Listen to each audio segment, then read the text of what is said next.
Hey everybody, this is TinTim, that is T-I-N as in nibble on my ear. T-I-M as in make me scream like Ginger Minge in church. I am America's first drug... First drug? I am America's first drag queen public intellectual, aka the Cornell motherfucking West of Drag, coming to you each week with my thoughts on RuPaul's Drag Race Season 7!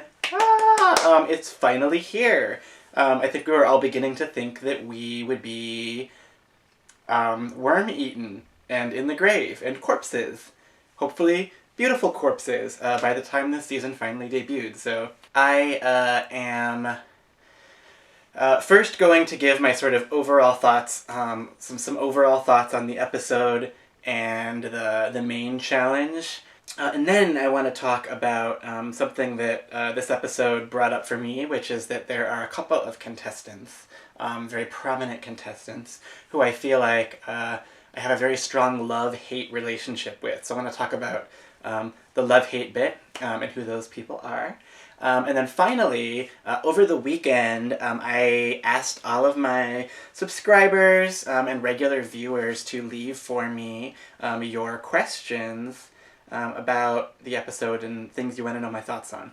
So I will finish by looking at what some of your questions were and answering some of those, which is a first here. The first episode is always a little bit frustrating in the sense that because there are so many queens, with the exception of last year when they broke the premiere in two, but because there are so many queens, we never get to hear every queen's critique, right? So we've been excited all this time to like finally see how the judges are going to react to these people, and then we only get to hear them react to like, 4 or 5 of them.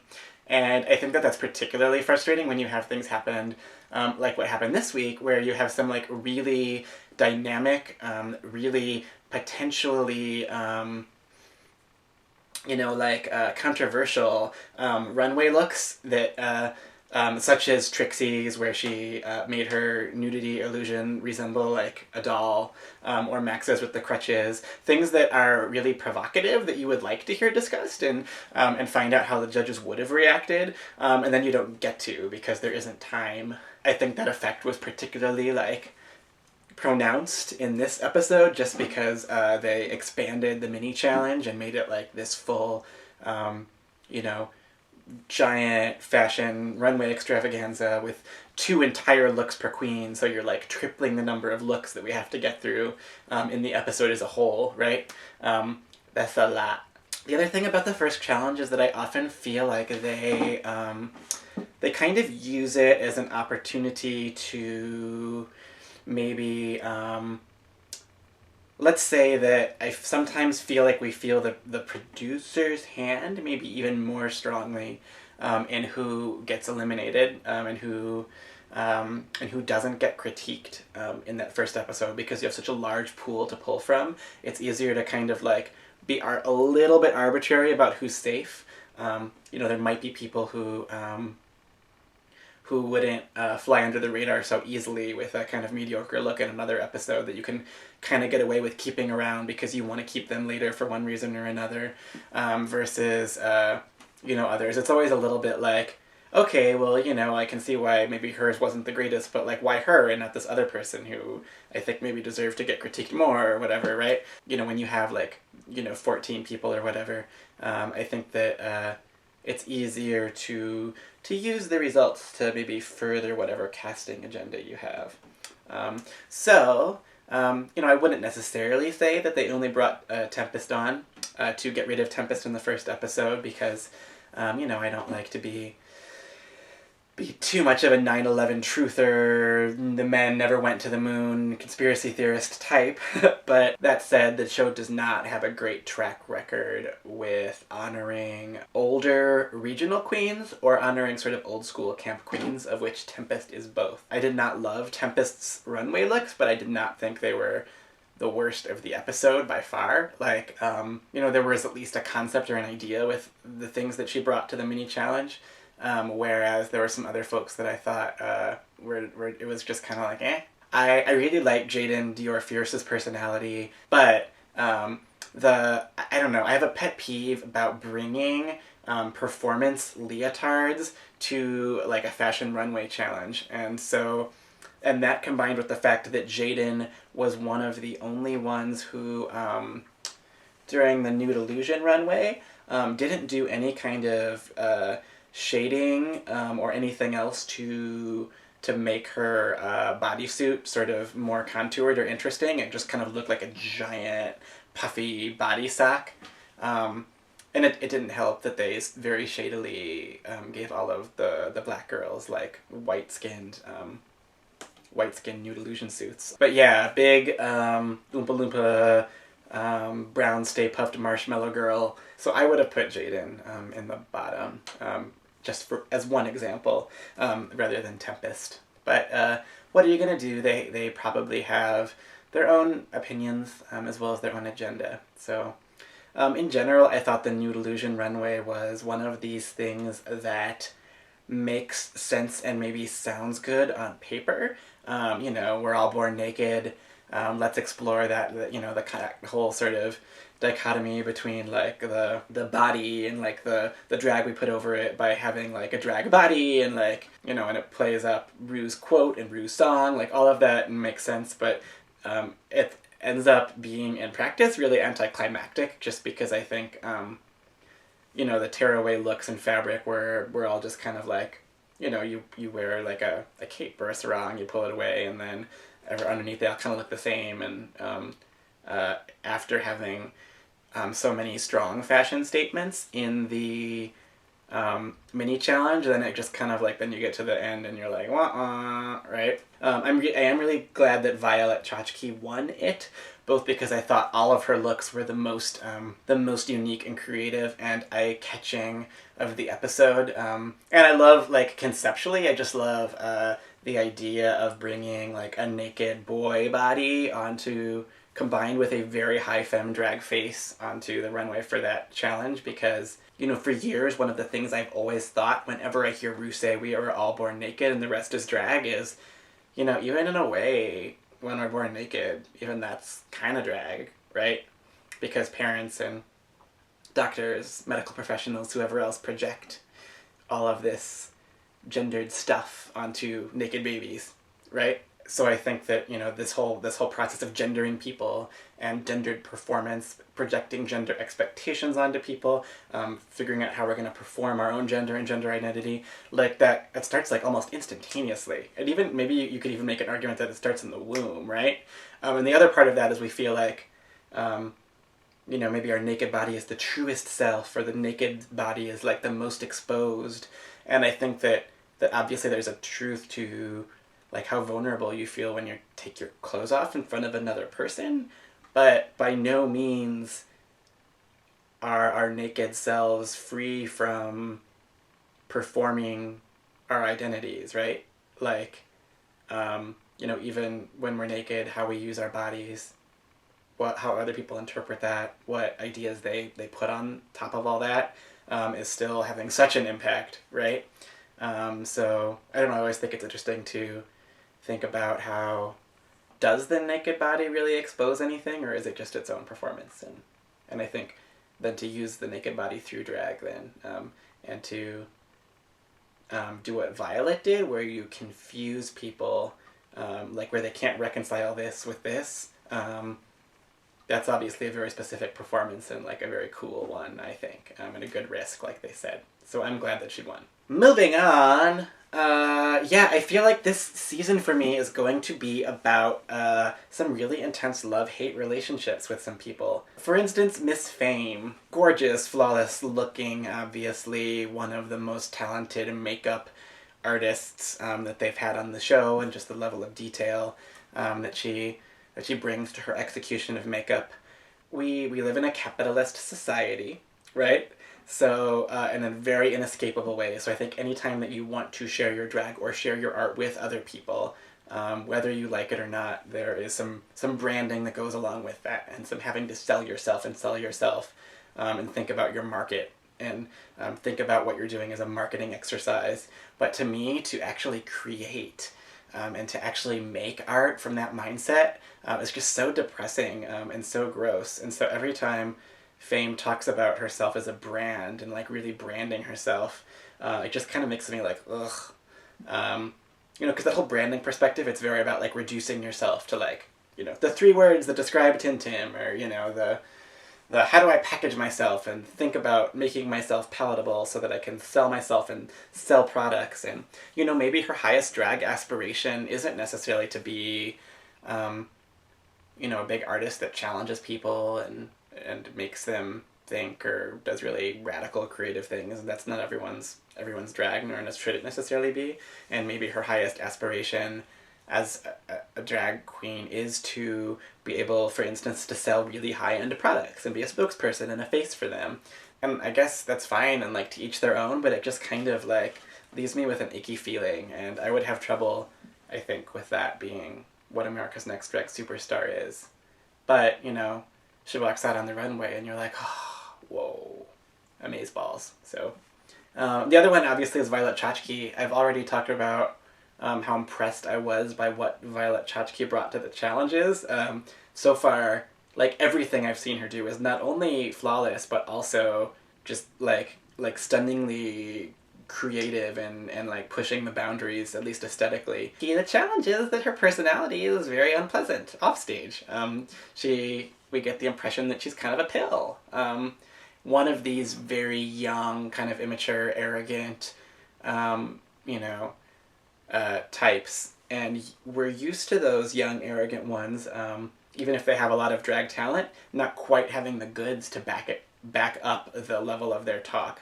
But so far she has the goods, which I'm like, does that make me love her more, or does that make me hate her more? I don't know, we'll see. And maybe we'll be wrong, maybe she isn't going to be the little hellraiser pain in the ass that she seems like she's going to be, and that people have sort of like rumored her to be in the pre-season. But right now, I'm kind of like, we'll see. So, love, hate. Yes. What else? Let's take some questions. I will go grab my computer and look at what you all asked. What you asked me. Okay, let's see what you all had asked me.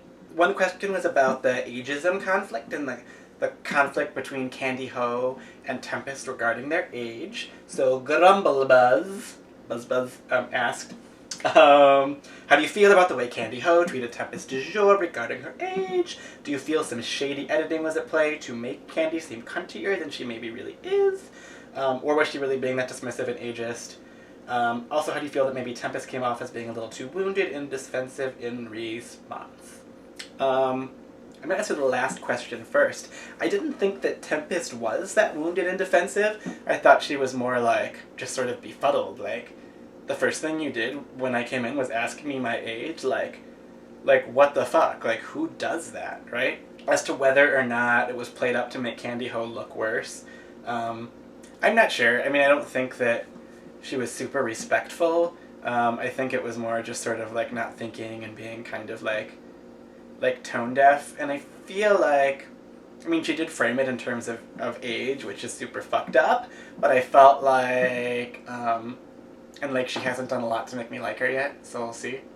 But I felt like her main thing was that she thinks that Tempest's style of drag is sort of old and outdated.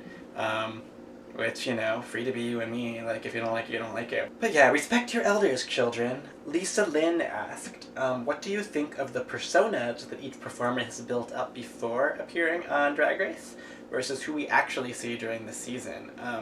For the most part, everyone has been exactly who I expected them to be, based on the pre-season, with some small exceptions. But I think that I'm going to save my exceptions for episode 2, which I've already seen, because thank you, Amazon, for your little leaks. You leaky. Because I think they're more relevant to the discussion of episode 2. So, Lisa Lynn, hold on to your question. Party Soko wants to know about my favorite looks from the mini challenge, like a top 5 of favorite looks. So, here are my favorite looks, ranked. Number 5, so we'll go in descending order from like supposed least favorite, although these are all pretty equivalent, like I love them all.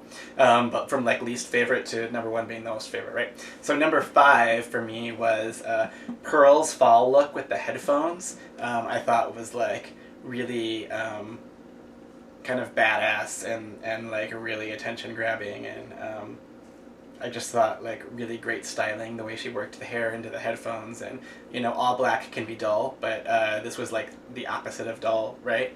It was really cool.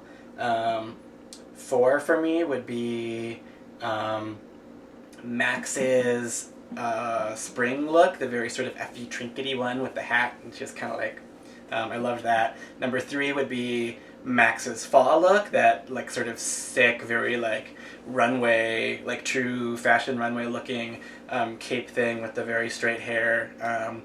The whole sort of styling and walk on that reminded me a lot of some of what Raja brought, some of this almost like high fashion realness in a way that I'm not sure we've seen since Raja, like that particular look. It was very simple in a way, but also, and like understated, but also like holy fuck, right?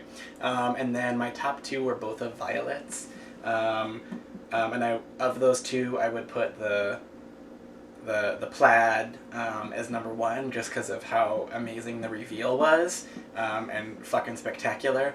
But in terms of, I love the colors and design, and also the way she did the styling with her socks and all the other elements with the spring one. And that particular dress with that color palette is probably the closest of anything anyone wore to something that I would probably actually want to have in my closet. You might have noticed, but I like colors and I like sequins and I like beads. So, and then my honorable mentions are I actually really liked Kasha Davis's blonde look that they compared to Green Acres, to Zsa Zsa Gabor and Green Acres, or Ava Gabor and Green Acres? It was Ava. But they compared to Ava Gabor and Green Acres, the very 60s blonde hair and the flowing. I liked Kennedy Davenport's very statuesque second look with the giant hair. I like giant hair, you might have noticed. And Miss Fame's gold look, that dress that she just looked fucking poured into and was just like liquid sequins, and the Fascinator, I loved that look. So those are some of my and Katya's I'm going hunting in the fall in Russia look, that was another honorable mention. So someone asked that in the past few seasons there's been a heightened focus on the question of what is drag, and that do I think this issue will be carried out this season. I guess spoiler alert, it's already begun in episode 2, so maybe we'll talk about that more for episode 2, since I thought. I think that it's just one of the core issues of this show, so whether or not they're talking about it explicitly, or it's more just sort of like unconscious in the way the argument's played out, I think it's always going to be there. A couple of questions about Untucked and how I feel about Untucked moving to the web, to YouTube, to World of Wonders channel, rather than airing on Logo. So, I watched the new one this morning. I really love the new format. I think I've said for a long time, I really love the off-the-cuff interactions that develop between queens when they're just hanging out. And so when the show can really capture that, I just think there's so much magic there. So I really like it. I really liked Under the Hood during season 1, and this is very similar in certain ways. And I think we'll still get plenty of drama and all of that. But the level of manipulation that was starting to play out in the more recent seasons of Untucked, and the editing just seemed like it was getting sloppier and sloppier when you could tell they were splicing in reactions to things that weren't even what people said, and the fucking letters from home, and this feels very refreshing after all of that. I like it. Yeah, but there's still a loss in like the ritual of those Interior Illusions Lounge turned form decor lounge, whatever it was called last year. The ritual of all that was such a part of our experience that like you have to kind of mourn it and let it go or something, because there's a loss associated with the change, right? My bigger concern is like a web series just doesn't have the same cachet or something as a TV series, and so it feels like, whether or not it is or not, it feels like a downgrade business-wise. It feels like whereas every other season the show has grown, this feels like a retraction. So it's possible they totally just made the move for creative reasons. Maybe they just really did want to change the aesthetic and the way the show is done, and to move it, to get the freedom that they could have online doing that. Or maybe they just wanted to use it as an opportunity to further build World of Wonder's brand outside Logo, so that they can, if they're not getting shows placed on the air, they still have income generating things. And they've been doing a lot more content for the YouTube page, and this way they can have another thing on the YouTube thing that will really drive traffic potentially to the other YouTube shows. All of those could be the reason, but I just worry that there's behind the scenes drama that we don't know about, either in terms of them not being able to get a furniture sponsor this year, which obviously they didn't, or because of drama with Logo. It's suspicious how late they waited to start the season this year. What do we not know about their negotiations with Logo? Logo always feels like this thing that's like barely eking out and getting by, and like, how is this thing still going as a network and running on fumes? And I think we all feel like RuPaul's Drag Race is this big hit because we know so many people who watch it, and we're so much a part of that, that fan community. But it's still, I think, ultimately a niche audience on a death rattle network. And does it have the kind of audience it would need if Logo doesn't make it, or if Logo decides we don't want to make any investment in original content anymore because even that's too expensive for us, we're only going to show even more sitcom reruns, whatever it is. Does this show have the audience that needs to migrate to a bigger network, or would it be dead, basically, or moving online in some way that wouldn't just wouldn't have the same cultural impact as being on actual television, right? So that's what worries me about it. Like, is it sort of a portent of the future in some bad way? But as an actual show, I think that I'm gonna like it a lot, and maybe like it better than recent seasons of Untucked. Someone asked about the X factor, the thing that really makes a queen stand out. That they said that, this is Stuart MacArthur, said that a lot of the queens have looks and a personality, but that so far they haven't figured out if any of them have that thing that you can't put your finger on. And they also asked, what is that X factor? I don't think I can name it, right? I mean, you're talking about what makes someone a superstar and not just a really great artist or performer, and make someone really singular in that way that they can become potentially bigger than the show, potentially bigger than RuPaul, become potentially iconic. I don't think we know if any of them have that yet, or they haven't shown it to us yet. There are people that I find just as interesting, or as funny, or whatever as some past contestants. Not knowing that, and not even necessarily being able to predict who's gonna shake out in the top 10, top 5, top 4, top 3, I think is one of the things that actually makes this more exciting to watch as a viewer, than if that X factor was very obvious right now from the get-go. I'm kind of like looking forward to discovering more as we go along with this group. And then finally, Thestral XXX asks how I feel about the nudity challenge, which I think I addressed pretty well in the video. So Thestral XXX, if I didn't answer your question about being naked, let me know if you have more questions about being naked, or if you want to see me naked, or if you want to have naked party fun times. I don't know. That's it. Those are all your questions. Those are all the things I wanted to talk about for episode 1. So leave your comments, your suggestions, subscribe. Don't forget to subscribe. That was my joke that WoW Presents. This is not a WoW Presents video. This is a TinTim video, but yeah. Don't forget to subscribe. Looking forward to spending time with you this season and can't wait for more videos. Much love to you all. Mwah.